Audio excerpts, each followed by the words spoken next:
Hi, I'm Marlo, a volunteer with RDQCA, and today I'd like to talk about having safe spaces and operating them, and being a safe person within the queer community. Part 1. Being a safe person. A way you could actively start being a safe person in the queer community is to have open discussions and dialogue with different groups within the queer community and ask questions if you don't know the answer. The only kind of question for me personally that I would say no to, again, this may be different for different queer people. You could always ask, what kinds of questions are you uncomfortable with? And then they will answer.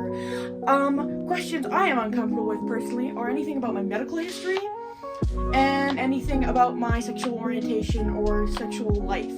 Unless I already know you, then maybe I would be okay with that, but that's a pretty intimate question. Anyway, going on a tangent there. We're strangers in this situation. Let's just say I'm not comfortable with it. The way people know, or that you can show that you are a queer ally, is to show this through your dialogue, your actions, and your mannerisms.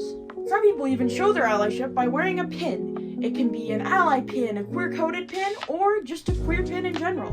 Personally, when I feel the most comfortable around someone is when people don't try to fix me or correct me for who I am, but just take me as a person who wants to grow. Part 2. Making a safe space. Let me give you a scenario. This will cover queer people and people who are sympathetic towards queer people. So that should cover, hopefully, everyone in this workshop. So, if a queer person is being harassed in public, what do you do? Now, personally, what I would like someone to do if I was being harassed, or in the ideal situation, what I would do if someone else was being harassed, is to find a quiet space in a public setting where we can have a private conversation and just take them away from the harassers as much as possible. I also think for the more metaphorical kind of space, the space around you, the people who surround you in the space, it's quite positive to have a friend group who is just solid. Now, this ideal friend group would create a safe space for you inside when you're with your friend group and outside of the friend group when you're not with your friend group. I know this video might seem all over the place, but it is kind of a broad topic. I'll leave you with this.